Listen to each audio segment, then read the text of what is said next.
Greetings, my name is Casey Lipschutz. I'm the Education Coordinator at the Historical Society of Palm Beach County, or HSPBC for short.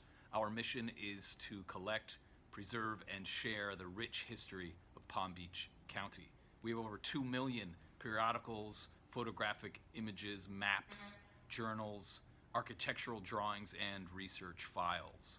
Our main draw is the Richard and Pat Johnson Palm Beach County History Museum. We're located at 300 North Dixie Highway in the historic 1916 courthouse. Today, I will be discussing shipwrecks.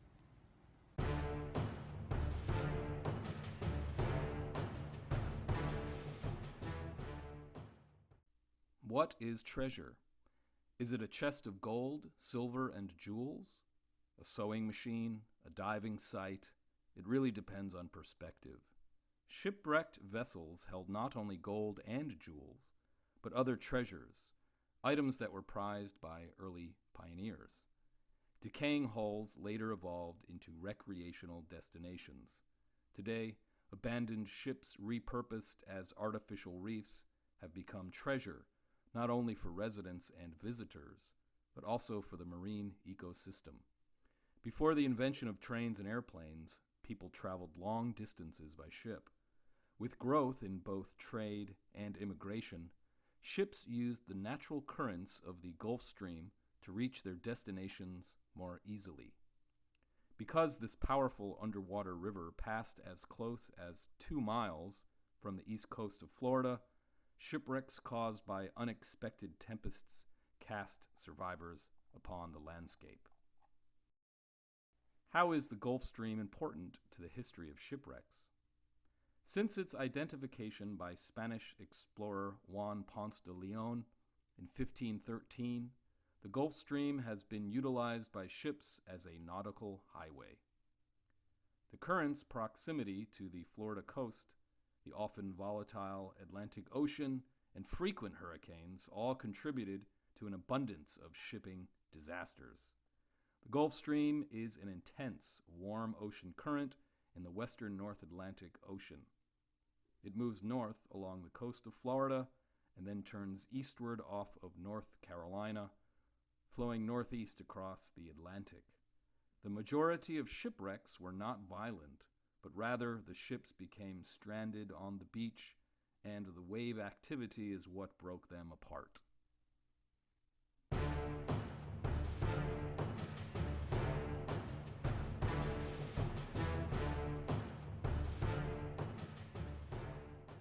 In 1987, lifeguard Peter Leo, while swimming in Jupiter, caught a glimpse of metal. It turned out to be an anchor. The cannon lying next to it left him breathless. He had discovered a shipwreck in just 10 feet of water, 200 feet from shore. He first discovered several cannons and anchors.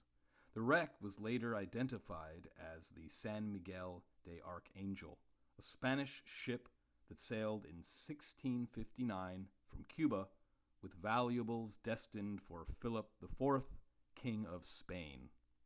The discovery produced 10,000 silver coins dated between 1649 and 1659, nearly 100 gold coins, flatware, musket balls, cannon balls, a large copper cooking pot, a rapier blade, and a pewter shake box.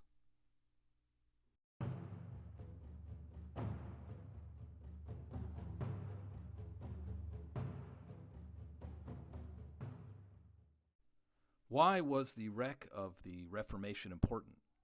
It provided us with a first-hand account in English of the lives of the Native Americans in Florida. In the fall of 1696, the Reformation sailing to Philadelphia from Jamaica encountered harsh weather and wrecked off Jupiter Island. Jonathan Dickinson, a merchant with his wife, son, and a party of roughly 20, reached the mainland and fell into the hands of Native Americans. They were held captive. During this time, Dickinson observed the life, rituals, and customs of his captors. He later recorded his first-hand account in his journal, God's Protecting Providence, which was first published in 1699. Dickinson's party was finally released after several weeks and began the struggle up the Florida coast to St. Augustine.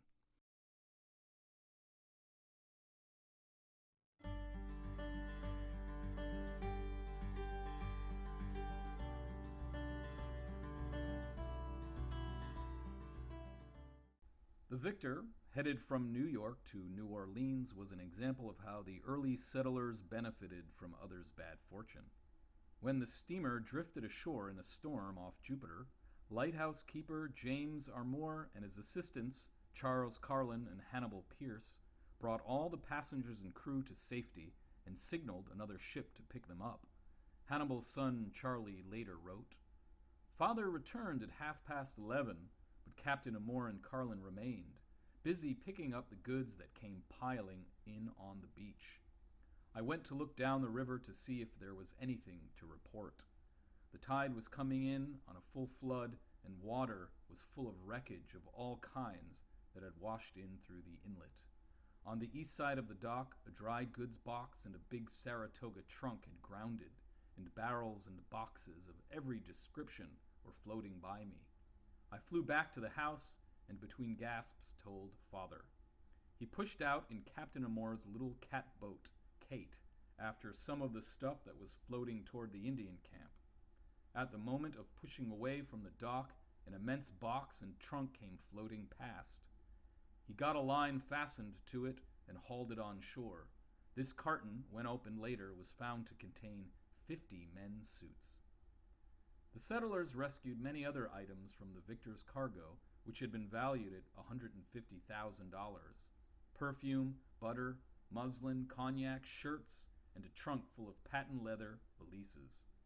3 prize collies swam ashore who were named Victor, Wreck, and Storm, and lived at the lighthouse for years.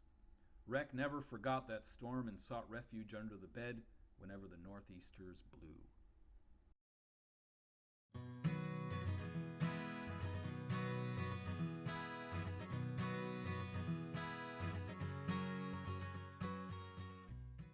On January 9, 1878, the Spanish brig Providencia was bound from Trinidad to Spain with a cargo of animal hides, logwood, and coconuts. When a wicked storm drove it aground, pioneers William Lanehart and Hiram Hammond salvaged the coconuts from Providencia and sold them for 2.5 cents each. In less than a decade, the area was filled with coconut palms. From this incident came Florida's palm trees and the name of Palm Beach, Florida. The first name proposed was Palm City, but that name had already been taken. Valoris Orlando Spencer used some of the canvas from the wreck of the Providencia and would scavenge from the beach to build his first house on Lake Worth in 1878. Named Castle Canvas, it was probably the first Palm Beach house to sport a name. This sketch was done by George Potter. He was a man of many talents. Before he moved to Florida, he worked as a cartoonist for the Cincinnati Enquirer. He brought his artistic talents with him and recorded life in South Florida. In 1884, his images were used in a publication entitled Camping and Cruising in Florida by Dr. James A. Henshaw. He and his brother had settled in Miami, but George moved to Lake Worth in 1881 and claimed a homestead on the island that was just south of where Southern Boulevard is today. He named his house Figulus. It was the first house on the ocean. Richard, his brother, their mother, sister, and a younger brother soon joined him there. Richard opened the Figulus post office at the house. George became the official county surveyor and sold real estate, including his own property. He married Ella Mae Dimmick, Frank and Anna's daughter, in 1893, the same year he partnered with George Lanehart to start Lanehart and Potter Lumber and Building Materials.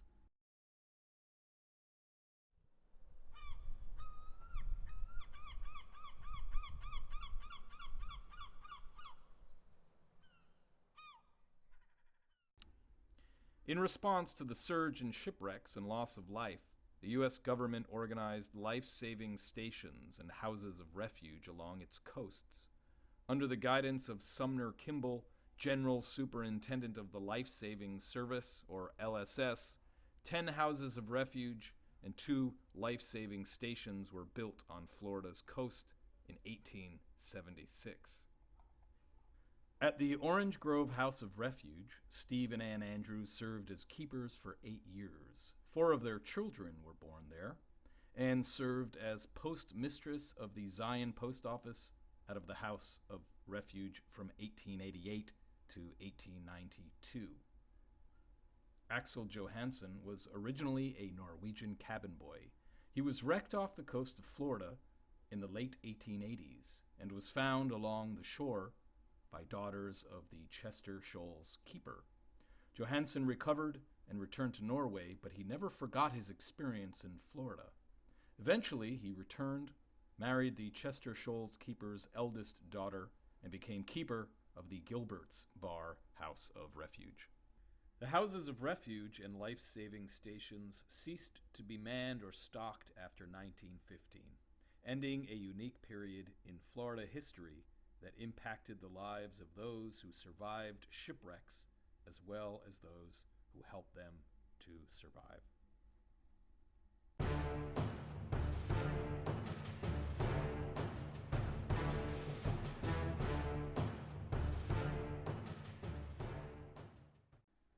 Those that tumbled out of bed and rushed down to the beach could hardly believe the sight that loomed before them in the early morning shadows. It was the frozen silhouette of a ship, a large sailing ship, the kind that had ruled the seas during the previous century.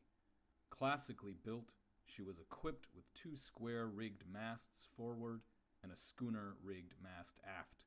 The ship was the Norwegian barkentine COQUIMBO, and she had run hard aground on Boynton's offshore reef after taking on a full cargo of longleaf pine lumber in Gulf Stream, Mississippi. Huddled aboard were 15 men, 3 Swedes, 1 Dane, 1 Finn, and 10 Norwegians, including their leader, Captain Hansen. Word spread quickly among Boynton's early settlers, and by mid-morning they rushed on bicycle and foot to cross a canal, now known as the Intracoastal, on a hand-pulled skiff. A breeches buoy was quickly erected, and all 15 men were safely transported to the beach, where they spent 2 cold, blustery months camped under makeshift tents constructed from the ship's sails as they awaited a steam tug to arrive from Key West. The tug finally showed and pulled on the stranded vessel for days. It was to no avail. The COQUIMBO wouldn't budge an inch, and by May the relentless pounding of waves began to break up her hull.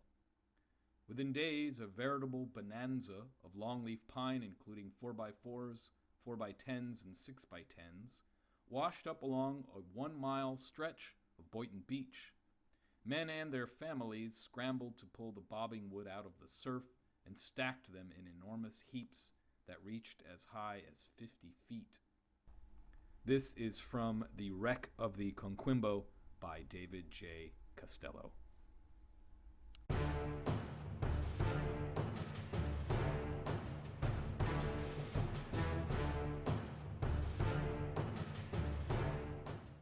In 1965, Hurricane Betsy viciously hit Palm Beach County. The Amaryllis, originally named the Cromwell Park, was headed for the Palm Beach Inlet.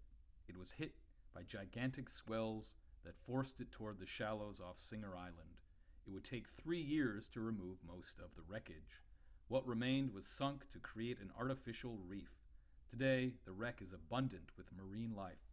It is a popular dive spot for divers from all over the world.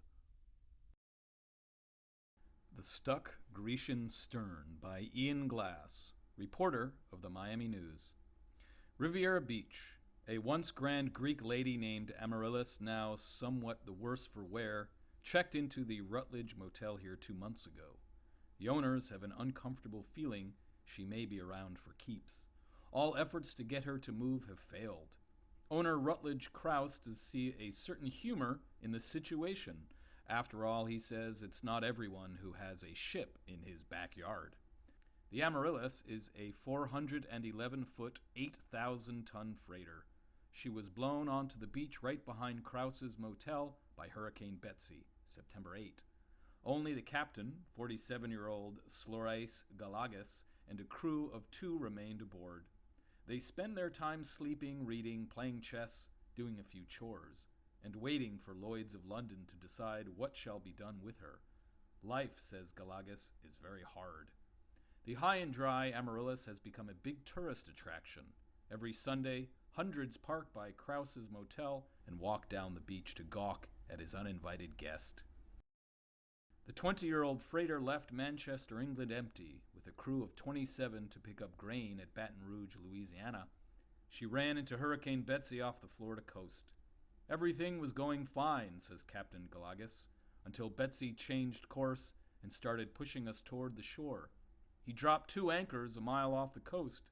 Betsy tore them off and sent the ship plunging onto the beach. I remember being wakened about 4 a.m. by the noise, says Ira Krause, Rutledge's father. There goes the roof, I thought. But at dawn, my son woke me. He couldn't believe what he saw. Dad, he said, there's a ship here for you. When efforts to free the Amaryllis failed, Riviera Beach's publicity-conscious Chamber of Commerce got into the act. It sent food aboard. Once it even dropped some turkeys by helicopter. The fire department replenished the ship's water supply from hoses. A carrier boy was photographed swimming to the gangway to deliver the evening papers.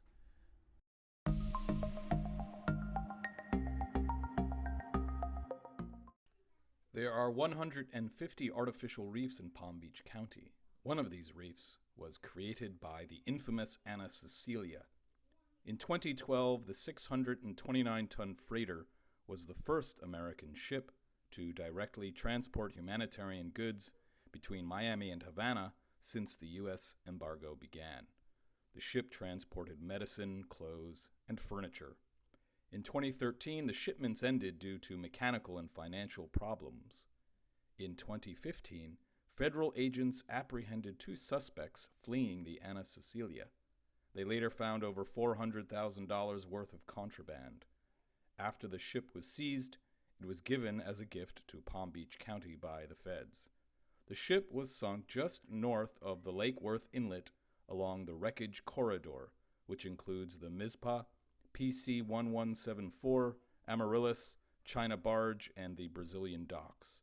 This series of wrecks is a well-known dive site known for resident sea turtles and giant groupers. I must go down to the seas again, to the lonely sea and the sky, and all I ask is a tall ship and a star to steer her by. And the wheels kick in the wind's song, and the white sails shaking, and a gray mist on the sea's face, and a gray dawn breaking. I must go down to the seas again, for the call of the running tide is a wild call and a clear call that may not be denied. And all I ask is a windy day with the white clouds flying, and the flung spray and the blown spume and the seagulls crying. I must go down to the seas again, to the vagrant gypsy life, to the gull's way and the whale's way, where the wind's like a whetted knife.